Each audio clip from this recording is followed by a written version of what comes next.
Welcome to this tutorial. Previous class में हमने bacteria पढ़ा था, उससे बाद में हमने पढ़ा था वायरस। तो वायरस पे हमने कंप्लीट बात कर ली थी कि वायरस एक्चुअल में होते क्या हैं, और नेक्स्ट हम पढ़ेंगे आज बैक्टीरियोफेज।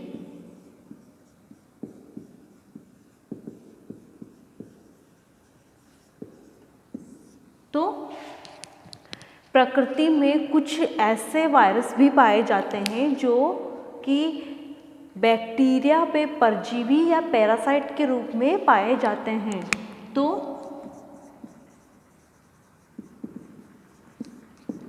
कुछ ऐसे वायरस भी पाए जाते हैं जो बैक्टीरिया पे पैरासाइट के रूप में या परजीवी के रूप में पाए जाते हैं। उन वायरस को कहते हैं बैक्टीरियोफेज। तो बैक्टीरियोफेज की खोज किसने की? डिस्कवरी ट्वार्ट व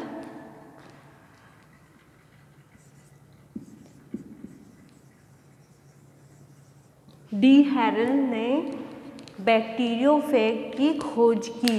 तो एक्चुअल में वायरस होते क्या हैं कि वायरस प्रोकैरियोट्स होते हैं, मीन्स प्रोकैरियोटिक होते हैं।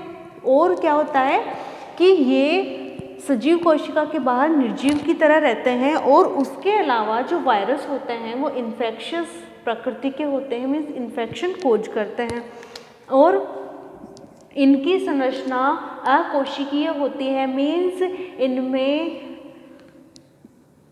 अन्य प्रोकैरियोट्स की तरह सेल का या सेल ऑर्गेनेल्स का अभाव होता है। उसके अलावा क्या है, सेल ऑर्गेनेल्स या सेल मेम्ब्रेन का अभाव होता है। और उसके अलावा इनमें खुद के उपापचयी क्रियाओं के लिए कोई स्पेसिफिक अंग नहीं होता है, लेकिन ये अपनी संख्या में गुणन कर सकते हैं। और उसके अलावा ये सेल के या किसी होस्ट सेल के साइटोप्लाज्म में कणों के रूप में पाए जाते हैं। तो देखो, जो बैक्टीरियोफेज है वो क्या होते हैं एक्चुअल में कि कुछ वायरस ऐसे होते हैं जो बैक्टीरिया पे परजीवी के रूप में पाए जाते हैं, बैक्टीरियोफेज कहलाते हैं। और ये बैक्टीरियोफेज, इनकी खोज किसने की? ट्वार्ट व डी हैरल ने इनकी खोज की और बताया कि वायरस बैक्टीरियोफेज के रूप में पाए जाते हैं। और डी हैरल ने ये भी कहा कि ये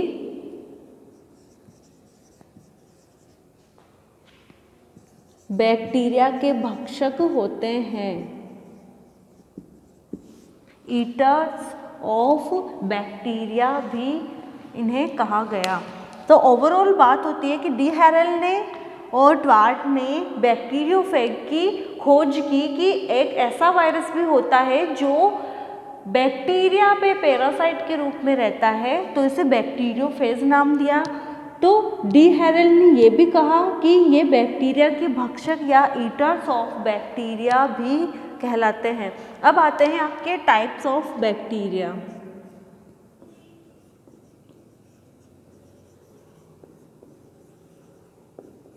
टाइप ऑफ बैक्टीरियोफेज, या मैं कहूँ कि टाइप ऑफ फेज।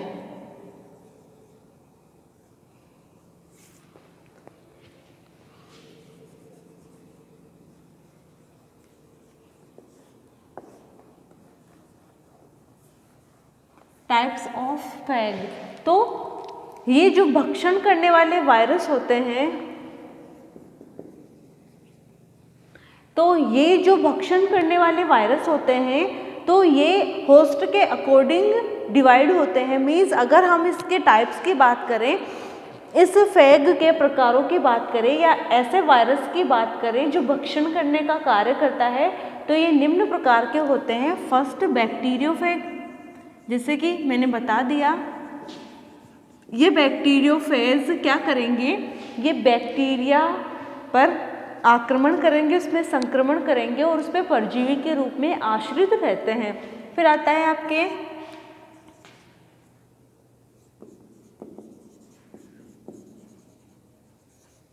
एक्टिनोफेज। ये क्या होता है कि ये एक्टिनोमाइसीटीज के सदस्यों पर संक्रमण करता है और उन्हें नष्ट कर देता है। तो बैक्टीरियोफेज, जिसे नाम से पता चल रहा है कि ये बैक्टीरिया पे आक्रमण करेगा, संक्रमण करेगा और उसे नष्ट कर देगा या उस पर परजीवी के रूप में पाया जाएगा। फिर आता है एक्टिनोफेज। तो ये क्या करते हैं, एक्टिनोमाइसीटीज वर्ग के जो सदस्य होते हैं उनमें ये इन्फेक्शन कोज करने का कार्य करते हैं। फिर आ जाता है थर्ड, जाइमोफेज। तो जाइमोफेज क्या होते हैं कि ये यीस्ट पे संक्रमण करते हैं, इसलिए इन्हें जाइमोफेज कहते हैं। फिर आता है आपके साइनोफेज। तो साइनोफेज क्या होते हैं कि ये ब्लू ग्रीन या नील हरित शैवालों पर आक्रमण करते हैं, इसलिए इन्हें साइनोफेज नाम दिया गया। अब हम बात करते हैं इनके आकारिकी की।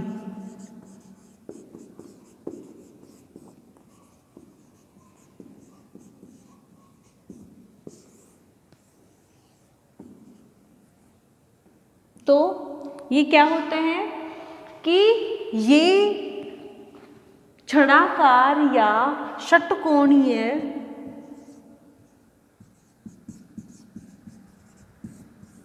संरचना के वायरस होते हैं।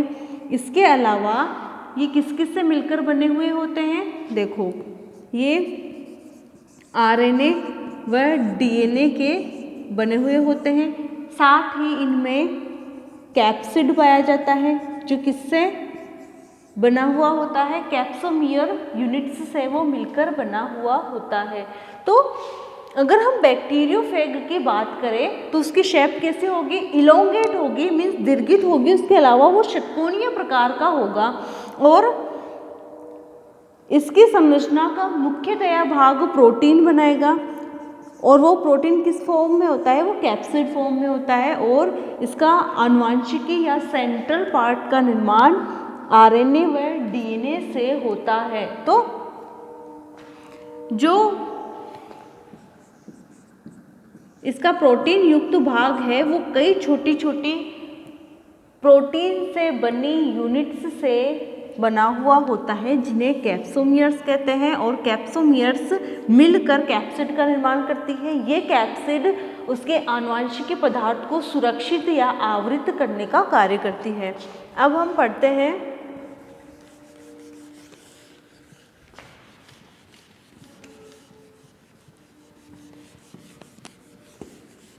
Structure of T4 fag.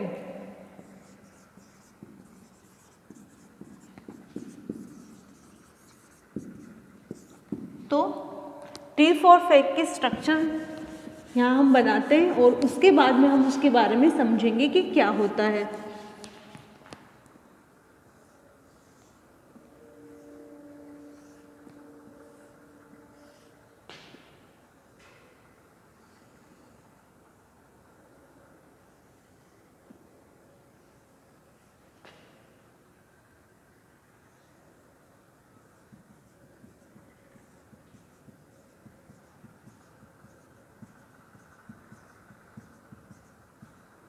ये है इसका प्रोटीन एनवेलप जिसे हम कहते हैं कैप्सिड।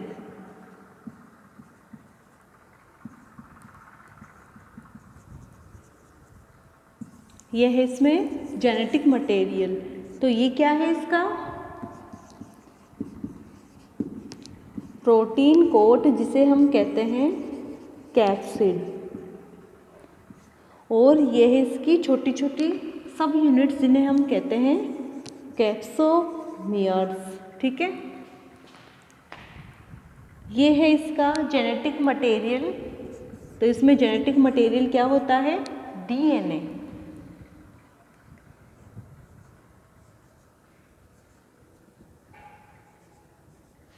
तो ये देखो कि बैक्टीरिया के जो मैंने टाइप बताए हैं तो कौन कौन से टाइप आ गए, बैक्टीरियोफेज, या मैं यूँ कहूँ कि जो भक्षक विषाणु होते हैं जो किसी होस्ट पे परजीवी के रूप में पाए जाते हैं, तो वो निम्न प्रकार के होते हैं, बैक्टीरियोफेग, एक्टिनोफेग और जाइमोफेज और साइनोफेज। इसके अलावा भी एक और प्रकार होता है, वो होता है टी टाइप फेग।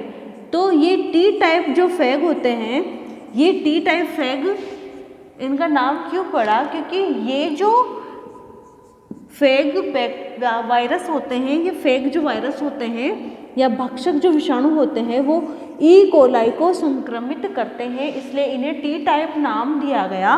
और ये जो फेग पार्टिकल्स होते हैं, ये T1 से लेकर T12 तक नंबर युक्त होते हैं। मीन्स इसकी T1 से लेकर T12 तक ये नंबरिंग की हुई होती है। मीन्स ये इतने टाइप से नेचर में पाए जाते हैं। उसके अलावा ये सम व विषम प्रकार के होते हैं। तो ये आपको बताने की ज़रूरत नहीं है कि सम व विषम क्या होते हैं। T1, T3 व T5 आदि विषम प्रकार के टी फैग्स होते हैं और T2, T4, T6 आदि सम प्रकार के टी टाइप के फैग्स होते हैं। अब देखो, ये जो फैग होते हैं, या मैं यूँ बात करूँ कि बैक्टीरियोफेग की स्ट्रक्चर कैसे होती है, ये दिखने में कैसे होते हैं, तो देखो ये षटकोणीय अवस्था में पाए जाते हैं। ठीक है, ये दीर्घित अवस्था में पाए जाते हैं। उसके अलावा इनमें शुक्राणु व मीन्स स्पर्म व टेडपोल के समान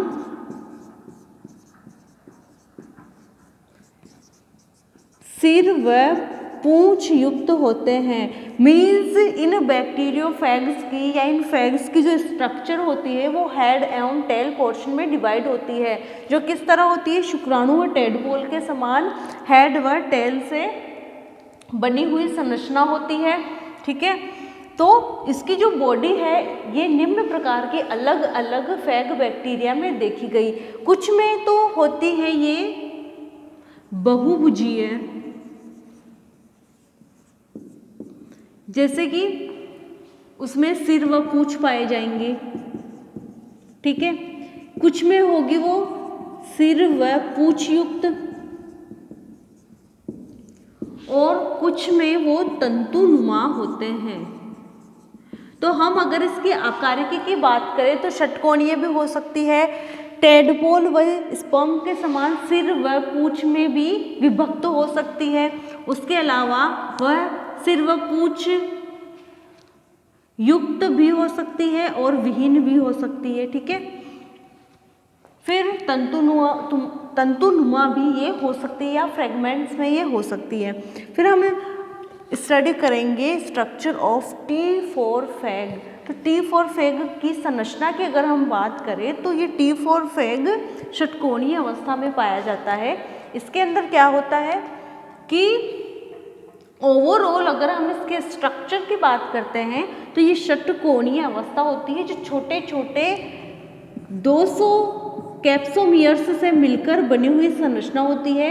ये 200 कैप्सोमियर मिलके प्रोटीन कोट कैप्सिड का निर्माण करते हैं और ये कैप्सोमियर किससे मिलकर बने हुए होते हैं, प्रोटीन से मिलकर बने हुए होते हैं।